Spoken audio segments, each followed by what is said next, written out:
And you'll see this all over. This is another pattern here that you're going to see all over, which is everything is done with a callback as well. So we open a transaction, and then we give it a callback. And then when we do this, when we execute the SQL, we also give it callbacks, so for success and error. This is kind of done for two reasons. One, any SQL operation could be very slow because it can go to disk. So we don't want to block the main thread on disk access because if it takes 5 seconds because the disk is busy, then the user can't interact with your page, which is a pretty poor user experience. The second reason is, like I mentioned in the start, Chrome is multi-process and a lot of browsers are also moving in that direction. So sometimes these processes don't even have access to disk. And so you do things asynchronously because sometimes you just can't do them synchronously at all. So SQL is very powerful, but there's a lot of the use cases that we saw when people were using it is that they were using it and then using JavaScript, they would build indexing on top of it. So indexing allows you to efficiently search, the data, but it's not efficient to do indexing in JavaScript. So IndexedDB is kind of an answer to that. This demo's not going to work right now because we're kind of in the middle of refactoring this code in Chrome as the spec changes, so it doesn't work right now. But I can go through the code quickly. There's an IndexedDB object on window, and you can just say open on it. And again, you give it a callback function for the success. Okay, and then when you get called back, you can get the database object. And again, everything is in the transaction, and you can say whether it's read-only or write, and that just helps make the browser more efficient. And you can iterate through the elements in there through these objects called cursors. So you get the object store name, you can have different object stores for each database, and you just say open cursor. And then again, you also have on success callbacks. So that, yes, go. No? The font? Okay, oh, is it not? Yeah, this is a really small screen, sorry about that. Okay, is this better? Okay, if I try to go a little, the thing is, the problem is it's not going to be readable. So I'm going to have this presentation is online. It's actually open source. So a lot of people have contributed to it. So even if you don't see every line, there's going to be a link to it at the end, and you guys can have access to it. And I think they're also going to post a link to it on ابدأ's website. So sorry about this. Okay, so application cache. So we usually just call it app cache for short. So this is really powerful. It allows your website to work when the user doesn't have internet connectivity. We use this heavily for the offline Gmail app. And so you could use Gmail. It was great, right? Because you can search your Gmail, you can look at your emails, you can even write emails on a plane or on a train when you don't have internet access. This is probably one of the more complicated APIs, but that's because it's really powerful. So to use it just in your page, all you have to do is put this attribute in your HTML tag saying manifest equal and then the file name. And here's an example file name the file that we would serve off the server. So first it has to start with cache manifest, that's just given. And then we list all the resources that we use for your website to work when it's offline. So here I list the JavaScript and CSS, etc. And in JavaScript, you can get notifications when all your items have finished downloading. And so your app cache will never work until all the items are downloaded. So it will never be in a halfway state. So we could spend a whole presentation talking about this, but unfortunately, this is all the time we have for today. So real-time and communication. Web workers, this is something actually that I worked on a lot. This basically gives you threads, so that instead of doing heavy computation on your main thread and slowing down the application, you can do it on a different thread. So let's look at this example. So let's say I want to find how to drive from Egypt to South Sudan. As you can see, there's a bunch of points here which represent roads, and so we can do kind of the shortest path algorithm on all of these points. But it's really slow, and while this is happening, I couldn't interact with the page, right? The page was kind of frozen. Now, if we do this with workers, while it's happening, while this is doing the processing, I can still interact with the page, I can go to the next page, come back, etc. So it's a much, much better user experience. This is local and this is not server side. This is all client side. This is client side. Yes. Yeah. So you can see this was done kind of on a different thread.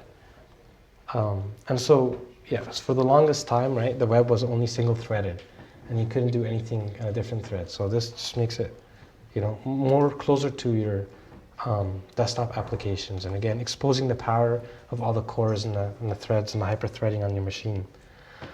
So it's really easy to use. All you do in your code, in your HTML, is say new worker. And then you give it the location of the JavaScript file that will execute. And this is a task.js file. And to communicate back and forth, it's all through asynchronous message passing. And this is also one of the patterns that you're going to see a lot, which is everything's done through message passing in HTML5 as much as possible. It's the most efficient way, and it makes sure we don't block, you know, one thread on another or one process on another, which could introduce deadlocks, etc. So you can say here on message and give it a message handler, and this will get called every time an IPCs or a message is sent to you. And then to communicate to the worker, you just say post message. And then here in the worker itself, you can say on message, and this is going to get called every time the main page sends you a message. And then whenever you do the heavy computation and you have the result, you can say post message, and that's going to get sent. So this might look like a simple demo that I have, but actually because of the power of workers, people have built, I've seen a demo where you upload a video of a car driving and you like through the windshield, and in workers you can do graphics processing and image processing to figure out all the street signs. So it's pretty cool. You could never do that before. Okay, so how many people here have used Ajax? Okay, how many people here have used Comet? Comet? So these are all cleaning supplies, right? So the name of Comet is also like it. So Comet is kind of the opposite of Ajax. With Ajax, you want to know, or you want to get data from the server asynchronously. Comet allows the server to notify you asynchronously. It's kind of a big hack. It uses Ajax underneath, and it kind of keeps long-lived connections to the server so that finally when the server has something to tell you, it can respond. But it doesn't work that well, and it's actually a very bad use of bandwidth. But it's very useful, for example, if you're on Gmail, so that it could automatically update you when it has a new email. So this now, WebSockets, is kind of exposes like raw sockets, like TCP sockets, to web developers. So this is really useful for things like games, where you want something to be very bandwidth efficient so it can be quick. The demo probably is not going to work here. This doesn't go through all proxies, and I know the hotel one doesn't. Okay, so I'll show you what the code looks like. So all you say is new WebSocket, and you give it the address. And so this server has to implement the WebSocket protocol. It's not HTTP. And then again, you have callbacks for everything. So you can get notified when the connection is finally opened, when you have a message arriving, or when the connection has been closed. Okay, notifications. This is one of those things that are also very easy to use, and it makes your application kind of feel more part of the desktop. So you know when you get an email in Outlook and it shows a little toast in the bottom right? This is basically what it does. So I'll show you an example. So here you can put any Twitter username, and it will show you whenever they get any new posts. Here it is. So this is what it looks like. It's kind of basically just like what Windows applications do. So it's nice, you know, let's say your user has the application open, or your page open, but then they go to another tab, and you want to tell them, hey, you have a calendar appointment, etc. So you can, you know, show one of these things. Let's look at the code quickly. So before you can actually use this, you have to check if the user has given your page permission. And the reason we do that is we don't want any page that you serve to, you know, to start putting up ads or spam, etc. on the bottom right. But it's possible. It's possible to let this whole thing run without permissions. It's possible to... To let it all run, you know, show notifications without getting permission. No, it's not. So, yeah, so what happens is first you check your permission. If the user has never given your page access, it's going to return like 1, I believe, okay? And then you have, if you try to create a notification, this will just silently fail, it will do nothing, if the user hasn't given you permission. What if I just take those 2 lines in the middle, I don't check if he's Oh, yeah, then it fails silently. It fails silently? Fails silently. Yeah, it won't do nothing. So the whole function has to pass as it is. I'm sorry? The whole thing, you know, it has to check first. Yes, exactly, right. So you always have to check first, right, with this, to call check permission to know if you have access. If you don't, you just call request permission. And then each browser has a different UI. Sorry, one sec. And then all you do is call create notification and you give it the HTML. Sorry. Well, his question was what happens if you don't check for permission and if you just try to show the notification right away, it will fail silently. So nothing will happen. Mm-hmm. So how does it work? It keeps the connection open between the client and the server, or keeps the server has a notification? Oh, sorry, notification, this is all client side, completely all client side. So you would get notified from the server through Ajax or whatever. So whatever means. But just when you want to notify the user on the client side, you use this API. Mm-hmm. I'm not sure, to be honest. I'm not sure. No, like I don't know. The question is, does it work on mobile devices? I don't know the answer to that. I don't know like whether Android has implemented or iOS.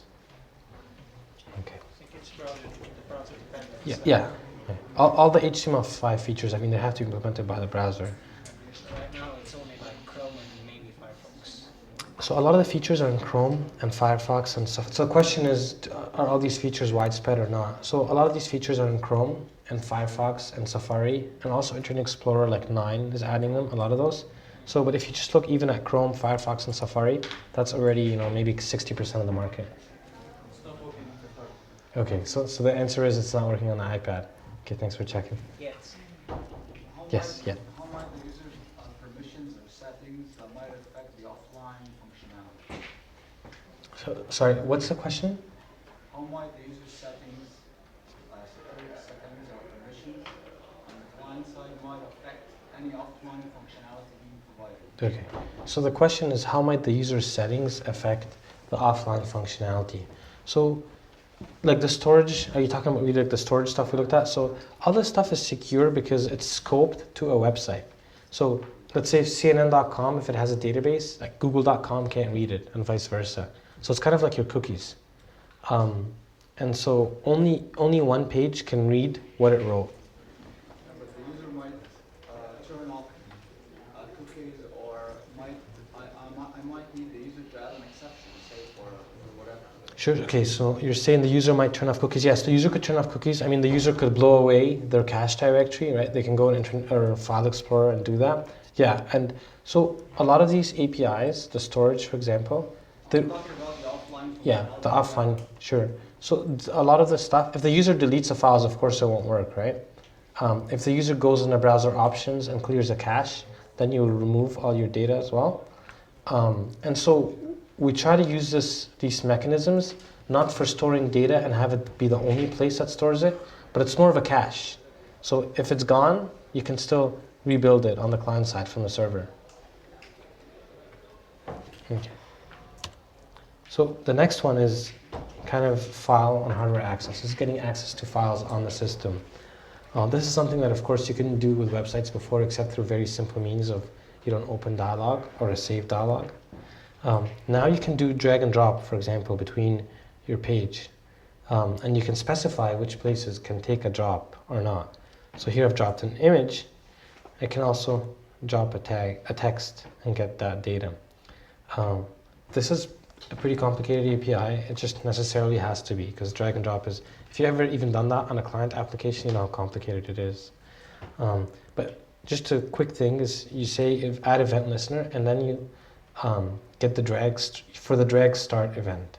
And again, you give it a callback, so this gets called back anytime a user is dragging stuff on your page. And you can say whether it's allowed or not. So here we allow it on this area, but if you're over here anywhere else, we would say no, which would make it, would have like this, which would look like the red, like the no instead of this. Drag in, this is something that users always wanted, right? Because it's natural to users to drag files from their desktop to their email compose window and have it work. So now you can just take an image off your computer and drop it, and the page has access to it. So now it put that picture and you can do CSS transforms, for example. Sorry? You can upload it to that. Yes, and you can upload it. You can do whatever you want with the data. You have access to the bits. So here, again, we add an event listener for the drop event, and this is a function that gets called. And anytime a drop happens, you can create this file reader object. It's new in JavaScript and HTML5, and then you can say load this file that you got, or you can say So this function gets called whenever the file is read, and here we tell the reader read the event that came into this callback function right here. So this is the E object. So desktop drag out is the opposite. Allows you to move files off a website onto the desktop. So here I can drag this PDF to my desktop and downloads it. And then just to show you, right, that's what it looks like. So it's pretty easy to use. All this stuff is really what users expect of applications. And before, it was confusing to them, right? Why can't I do this with Outlook or Thunderbird, and why can't I do this with my online email application? So it kind of evens out the space, and exposes the same functionality to both. So so I'm going to skip this code just in the interest of time. Otherwise, I'm not going to be able to get through all of it. So file system APIs. This allows you to write and read files to the disk. And so this is, for some people, this is really useful if they want to store like really large files. They might not want to put it in SQL. There's also they might have legacy code that they can just easily port from JavaScript to C++, or from C++ to JavaScript, but they don't want to change their file format, for example. Let's say they want to share it. So first you have to request file system access, and you say whether it's a temporary or a permanent file, and you give it the estimated size that you want. And then when the user gives you access, you can say, give me the file, and you give it a file name, and there's some options. So you can say, always create this file, or only open it if it exists, etc. And then again, a callback right here. And then you create a file writer. And a file writer is the opposite of a file reader. And so a blob is what you use to write into a file writer. A blob is basically just a binary array, something we've never had in JavaScript before. Right? You always had strings, and you had to serialize and deserialize binary data. So now HTML5 allows you to have binary data natively. And then here you can just write it to the writer, which is what's going to put it on disk.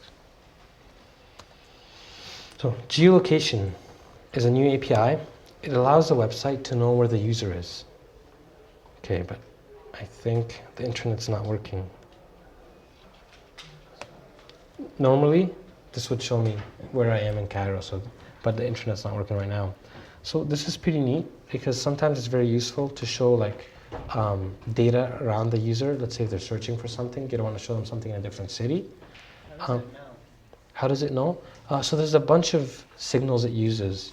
So, I'm sorry? From your ISP? Yes. ISP, your IP address? So there's a bunch of different, each browser does it in different ways. So it's up to the browser to figure out how to do it. So the question is, for anybody who didn't hear it, is how does it know? So it uses your IP address, right? It knows your ISP, but in the States, for example, there are ISPs that are all over 50 states. So sometimes that's not a great signal. It also uses your Wi-Fi, which networks are nearby. So there are companies that drive around and map the SSIDs of all the Wi-Fi networks, and then they create a database, and then you can do triangulation and figure out where you are based on which Wi-Fi networks are around you. GPS. Yes, and if you're on a mobile device, it will use your GPS. Is there any user connected to this? So it didn't show because I had already tried this demo on this machine before. So not every website that you go to can access this. So just like notifications, if a page tries to get this data, the first time it will ask the user. So if you guys have ever seen this on like an Android or iOS, it always asks you the first time, but it doesn't ask you again. So it's the exact same model, yeah. You definitely don't want any browser or any page you go to know where you are, right? That wouldn't be good at all. Do it anyway. Huh? They already do this anyway. They always do what? They already do that anyway. You mean get your IP address? Yes. Yeah, but the IP address still doesn't tell them exactly where you are. This can get pretty local. Like it can know which house you're in, for example. GPS accuracy? I'm sorry? GPS accuracy? So if you have GPS on a machine, it will use it, the browser. I mean, the other format, if you don't have a mobile web browser, does it come close to GPS accuracy? So it depends. So the question is, does it come close to GPS accuracy? So if you're in a place like New York, right, where there's like Wi-Fi in like every apartment, you can get really good. If you live somewhere where, for example, the only signal it has is your IP, then it's not going to be that good. So it really depends on how many signals it can use and how many of those signals exist in the area you're in right now. So just quickly show you guys the API. So on Navigator object, there's a geolocation object, and you can say get current position. And then again a callback, right? Everything's with callbacks. And it gives you a position, it gives you the latitude and the longitude, which is what you would usually give to other sites. So in this example, we give it to Google Maps. So that's just a get current position. Yes. That's all. Mm-hmm. So device orientation, I can't actually demo it on this machine because it doesn't have a sensor, but it lets you know on a mobile device when you turn it, which is sometimes pretty useful for an application to know. So here you also just add an event listener for the device orientation object. And again, everything's through a callback. Sorry, how would the objects know that it's sensible now? Or how you can rate the sense, how Take by accelerometer. Yeah, so you are pointing the points to be sensor like here and here or what? The mobile device you have accelerometer. so you're saying how would the page know? No, how the objects and like which dots, like this will only be only appears like 3D in this part only, not all the object to be in 3D. Which For axis? example. You mean also like, I mean, different devices have different kinds of accelerometers, so the browser will expose whatever data it can get on the machine. Does that answer your question? Yes. Speech input, it's pretty cool. So this is really useful, let's say on a mobile device where you want the user to type a long string, but it's really slow, you know, to go character by character. It's also even useful for things like in Arabic, right? Where the user might not have Arabic keyboard and you just want them to quickly say something in Arabic. This does work in Arabic. They actually just launched this very recently, I think a week or two ago in Arabic. So let's try this out. Every time I try this in a conference room, it doesn't work, but I promise you it works at home. The noise here is always different, but I don't even know if it works because of internet. Hello, Egypt. So this takes the audio. Okay, so that's pretty close. Let's try something in Arabic. Ahlan. No, that didn't work. So This is client side as well. so only on client side does it take the audio, okay, and then it sends the audio to a server, which does the processing. Oh, so this is like, the Apple Siri. Yes, it's kind of like Siri. See, how does this, the whole speech thing and the orientation, whatever, how does it work with different devices? You see, we have the iPad, the interface with the gyroscope or the accelerometer is different from an Android tablet. It is different from those two, and then an iPhone. How does it overcome all these hardware differences and So, communication? I mean, the UI, the question is how does it overcome the differences in hardware, for example, on iOS and Android? So the UI for each of these devices might be different, but they use basically the same sensors, right? I mean, the sensors might have different accuracy, etc., but the browser will just give whatever data it has from the sensors to the websites. So it's like a protocol that ties whatever browser is on that device with the hardware that it uses. Sure, yeah. So the browser is kind of responsible for hiding the differences in hardware from the web page. So the next one we're going to look at, the next section is semantics and markup. So this is really about making your page readable by other pages. An example of this is that there's a website that shows you Amazon, like the price of an object. Like you give it a URL and it'll tell you if the price drops below a certain number. So traditionally how you do this is you fetch that page and you try to parse it and you try to look through the HTML. But then if Amazon changes its HTML, your website's broken, right? Until you update your parsing. So this is kind of about sprinkling little tags all over your page so that it's easy for other pages to read yours. So I'll just go quickly through a few examples. So here, now I can say, hey, this is the header of the page. This might have the title of the article. And then I can say this is a nav section, you know, so it could be like in a newspaper article, the links on the left, like sports, world, etc. And so, for example, if I'm writing an application to parse a newspaper article and just take the article itself, I would skip all this, you know, I would skip all this. And I would just go to the meat of the article, which is a section, and it has like a sub element called article, and then that's where the text would be. So that's what I would take. There's also new markup for HTML. So you can add menus, you can have autocomplete, and so this sort of stuff you could do before, right? You could do this with JavaScript, and it was just a pain to do, right? Now it's kind of done with 1 or 2 lines of code. You can also have things like meters, right, that move, or you can just have them be static and just show, you know, the progress up to one point. So again, you could do this before, but it was a pain. We've also added new attributes on the link tag. So this stuff people were doing before, and web browsers were kind of supporting it, but it wasn't in the specs, so we've kind of just made it say this is official now. The first one is alternate. That's how you specify like an RSS link in your page. The icon is for specifying the fav icon for a page. So beside the URL, the little icon that shows. Pingback is actually a new one.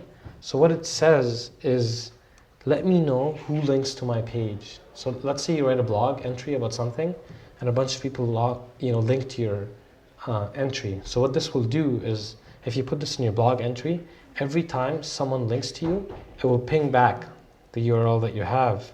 So then in your blog entry, you can automatically show who's linking to me right now. Prefetch, this is pretty cool. This is so that, let's say if I'm on a web page that has like an article over 3 pages, right? A lot of websites do this to get you to see more ads. So let's say I'm on the first page. I can tell the browser, hey, I think the user is going to fetch, you know, the second page soon. So while I'm reading the text, it's automatically downloading all the resources needed, so that when I click next, it loads right away. So this just makes the user experience much nicer. Okay, and there's a bunch more here, but let's skip them. Microdata. So this allows you to have kind of just a small representation of the data that's consistent across all websites. Google will use the data that you put, for example, for your snippets, so it could be more richer. So just a very simple example of this.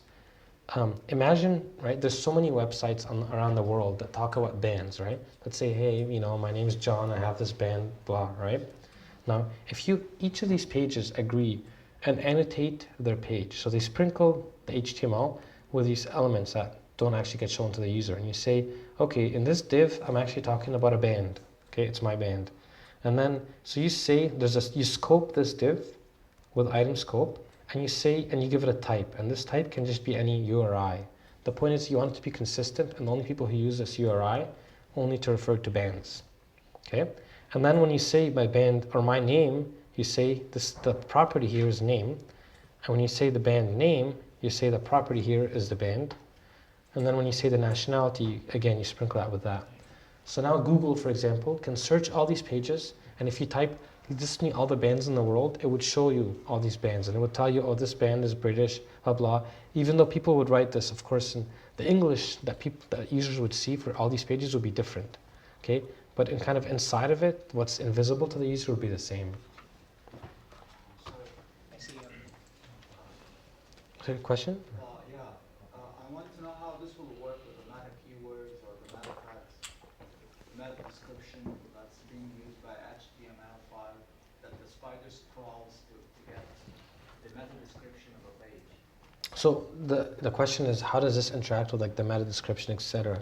So this is kind of like a newer way of doing this. The old way was really abused, right? Like the meta description, all that, you know, all the websites just put in so much spam so they can try to go to the top. So you know, a lot of search engines just ignore that completely. It's kind of a useless signal at this point. So your spiders now are working with this microdata Yes. instead of the old meta tag Mm-hmm. keywords and description, right? Exactly. So if you look at, actually it might be hard to see on the screen, but there's this tool that Google has online in the Webmaster Tools. If you give it your URL, it will show you how the snippet will look like in the search results, and it uses the microdata. Yes, this is the HTML5 is under the W3C. So let me figure out how to. Any idea when this would be the new standard? I'm sorry? When would it be the new standard? So it's already standardized. A lot of the stuff is already in the spec. Yeah, well, the thing is, it's not, what I just said in the previous section is not final. So many so things of it, it's not yet final, so so this it's not easy. yeah. So I'm actually again. So when I say HTML5, there's HTML5 spec is just part of it, but we usually refer to a lot of other things that are not just HTML5 spec. We might refer to things like WebGL, which is not finalized yet, and I'll show a demo of that. But people are working like really, a lot of people are working on this stuff to finalize it as soon as possible. Okay, so this thing just showed up. I don't know. Is there a specific schema of keywords that you can use? It's up to the website. So the spec doesn't try to enforce that, right? Or else it would be impossible.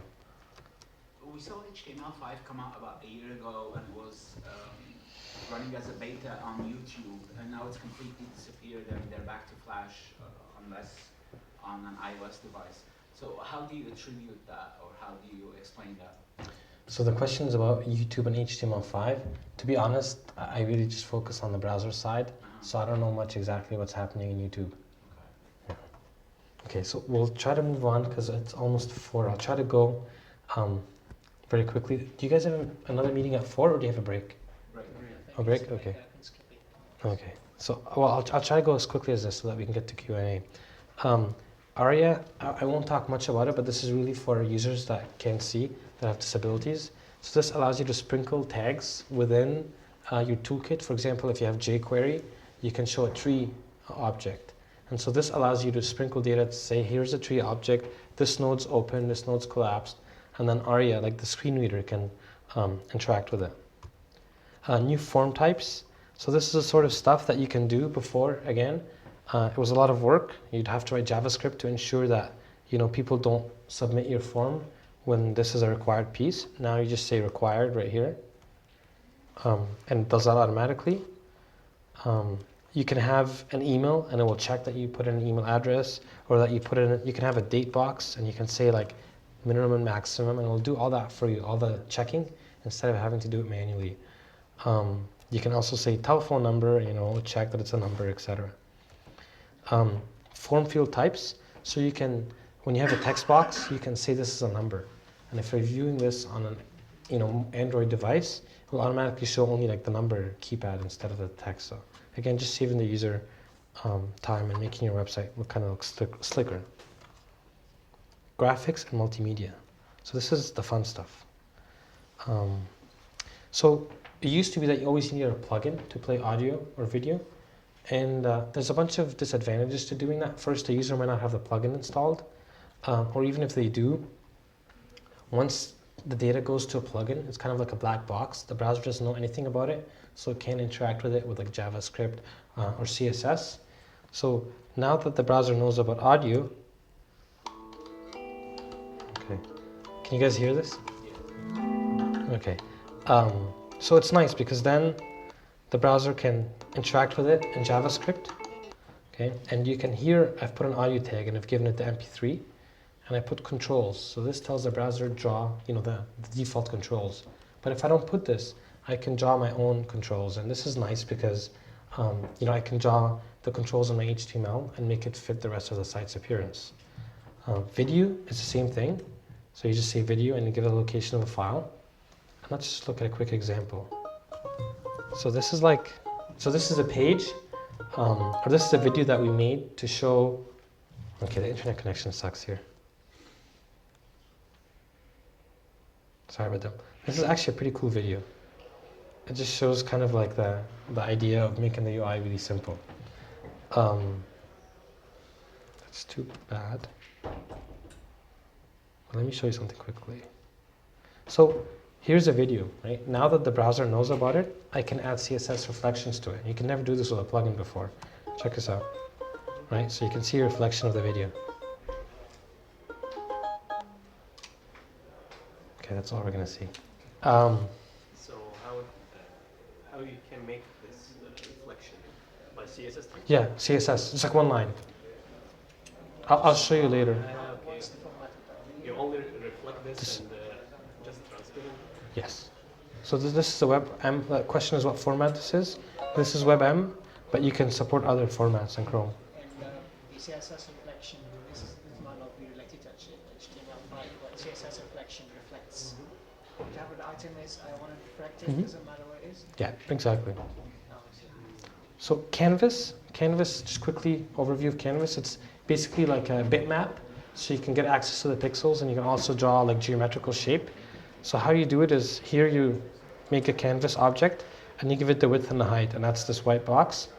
And then you get the element, right? But get element by ID, and you say give me the 2D context, and then the fill rect just draws a black rectangle, and then you can also do like an arc, which is this thing, and you can say, you know, make it round corners and what's the width and transparency and color, etc. This is just a very simple example to show you how powerful it could be. So this is like a Photoshop, kind of like a very simple Photoshop. I can take vacation pictures, right? And then edit them. I can draw a border like this, right? And then I can export this to a JPEG, all from HTML and JavaScript, right? So there's no native code in there. Well, Canvas here, I'm writing too much code, or like maybe JavaScript code, to make something in a Canvas. So how can I make Canvas so easy to me to use it? So what are the alternatives? Like the actual alternatives before people were doing this, they were adding like table elements and stuff, which was way more complicated. So yeah, I mean, if you had to write this in C++, it would also be a lot more code. Yeah. So, but you just couldn't do this stuff before, really. So Canvas can also, you can do 3D with it. So this right here, right, traditionally you would need either a plugin, right, or you would just upload a video to the user, which is of course very slow. So this right now, you just upload a really small amount of JavaScript. You can have a canvas just like we had before, and then when you get the context, instead of saying 2D, you say experimental WebGL. So this is, again, it's not finalized, so that's why I've called it experimental. And this is, Vector? I'm sorry? So this is considered vector? So this is 3D. We're going to get to vector after this. So this is like an OpenGL canvas or object, and you can send it all OpenGL commands that you would use, for example, to do a desktop game. It's not proprietary, so No, this is, it's yeah, not like Flash. exactly. It's not proprietary. Same thing with Flash and iOS. Exactly. So this would work on iOS. SVG, that is vector. So SVG versus Canvas is kind of like Illustrator versus Photoshop. Here you have like a circle element, and SVG of course has been around for a long time. It was just never part of the HTML spec, so you could never put SVG in HTML. You had to use like XHTML, etc. So this is the nice thing about putting SVG natively in HTML, is you can interact with it again, like with JavaScript. So here I can have an on mouse down handler. And let's see like a more sophisticated example. So this is a lion, and it's drawn with SVG. So as you can see, as I zoom, right, it looks really sharp because again, this is vector graphics. So it's pretty powerful, instead of sending like a picture, etc. CSS3 selectors. So this basically all came out of jQuery, right? People were doing this stuff with jQuery, and it was kind of really useful. So we've put it as part of the spec. So you can do selectors, and you can get pretty advanced. So you can say, for all the items with a row class, okay, give me the nth child and only the even ones. So if I have a table of elements, okay, a lot of times, you know, we want to alternate the colors to make it really easy to read. This was kind of a lot of work to do before. You would have to write a bunch of JavaScript or do some server-side processing. So replace jQuery. Yeah, I mean, jQuery still has a lot of uses, but we've kind of learned what's really useful from jQuery and what people really appreciate, and a lot of it has ended up in CSS3. What does CSS3 will replace jQuery? Animations and some... Yeah, there's a bunch of animations too. We're going to get to that next. So image-like display, again, so like people kind of, all web designers have kind of, you know, agreed that, okay, using tables for design sucks. And so most of them gotta use CSS. But there was something missing in CSS, which is, let's say you had a bunch of, let's say, pictures, and you wanted to resize your page. It was really hard to make them overflow to the next line. So this inline block display allows you to do that. Very quickly, you can search, you can do selections on, let's say, input elements and only the type text. You can even say, give me everything that's not a dot box. So let's move on quickly to web fonts. So a lot of times, right, like especially websites like newspapers, they want to use their own custom font. A lot of websites might even have fonts that they develop for their newspaper, and they want to show the same font on their website. Before, you couldn't do this, so because there was only a small limited number of fonts that were on all the users' machine. So people would end up shipping pictures, right? They would just put a picture for the headline. And this sucks for many reasons. You can't search it for the search engine. The user can't select it or copy it. If you try to print it, it doesn't look good, etc. So now you can just say, you can have this font tag element, font face, and you just give it a location of the file on the server, and it gets downloaded automatically. And then you give it the name. So here is like a cool font that is used from the web, and I can select it, etc. Text wrapping. So sometimes you have a text box that doesn't fit everything. And so before, right, you had a choice. Let's say I did the first one, okay? And I just made it go to the next line. That was not visible. So it looks pretty crappy, right? Or, for example, I don't have a next line. But then the user might not know that there's actually any text after the delayed. So to actually do the ellipses before, if anybody has tried this here, you know how much work this is. You like have to do on the client side, measure the width of every character and sum it and figure out the width of this. It's a lot of work. So this is now basically free. You do it with one line of CSS. Columns, again, for newspaper articles, users prefer to read things, they don't really like to read one wide paragraph. So this is now, people used to do this before, right? If anybody here has tried this, has anybody tried to do this before? To have a column and a page? Okay, so you have to do like fancy tricks with like negative margins and etc., right? It's a huge amount of work. So now this is one line. This is all you do. You say WebKit column count, and you can change the number of columns. You can also change, when you're drawing a text, what the stroke looks like and the color and the width. You can change opacity.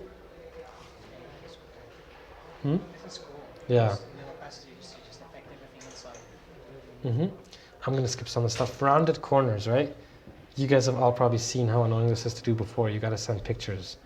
Now you can just do this natively,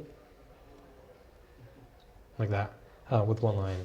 So it's pretty neat. Gradients, again, instead of sending pictures, you can automatically do this. So like these two examples. Shadows, right? Again, instead of sending pictures, right, across, which is not very efficient in bandwidth, this is all right now part of the spec.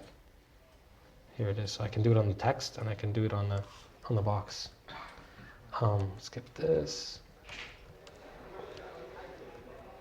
So transitions. Before, right, you can say, make something on the left or the right. Now you can say, make a transition from the left to the right. And you give it what's the time period to go from one side to the other. And now you can see. So you could do this before with JavaScript, right? You just had to write a lot of code. Now it's simple. Transformations, same, right? I don't even know if you could have done this with JavaScript. So just with one line, you could automatically rotate things. Sure. I understand that part of this specification, many of these features are already part of the specification for HTML5, but some of them are still experimental. So can you just let me know what features are still under development, or they are not part of the standard? Sure. So the question is, how can we know which features are still experimental? So a lot of times when something is experimental, the name of it will be, instead of WebGL, for example, it will be experimental-WebGL, or it will say WebKit in the name, in the prefix, or it will say Firefox, right, or stuff like that. So usually each browser vendor will prefix it with something like that. So most of the features that you were showing to us are experimental. They are already part of it. So some of these CSS things are still not finalized, but they've been around in WebKit-based browsers like Safari and Chrome for like years. So some of them might not be completely spec, but they've been around for a long time. But we'll have to use other tags, not WebKit transition. Right, in other browsers, yeah. But people are actually working on all the stuff to make it, yes. And so I'm gonna skip all this because we're out of time. And I'm gonna show you guys a link so that this really has a lot of information. And I can take questions now from anyone. And by the way, there are Chrome stickers and HTML5 stickers if anybody wants them. And we can, yeah, sure, help yourself. And so let's go for questions. I have a question regarding font facing. The Arabic fonts, I tried doing the embedding of the font with the English font and it worked. But using an Arabic font, it didn't work. Read it with OTF? Yeah. Okay. I have answered this. Okay. From 4 or 3 days I tried and it works. Okay, with Chrome? Yes, at the beginning it's not working. It's like separate letters. But lately I think it works. So you use the same font Yes. file? Okay, okay. So if it doesn't work, please file a bug on Chrome, and we actually, all the developers look at all these bugs. So you can go to CR, like Chrome, crbug.com, and you can even CC me, and I'll make sure people get it. My user ID is JAM, like JAM, like John Abd الملك. So you can CC me, and I'll make sure someone looks at it. Okay? What about the APIs that you explained? Are all of them made by Google or some Microsoft, or you are incorporating to produce all of? Yeah. So the question are some of these APIs made by only one company. So this is all kind of a corporation or cooperation between all the companies, because one web browser doing a feature is not that useful, right? Because then web developers are not going to use something if it's only a web browser. So everything is being worked out in the open with the kind of contributions from all the browser vendors.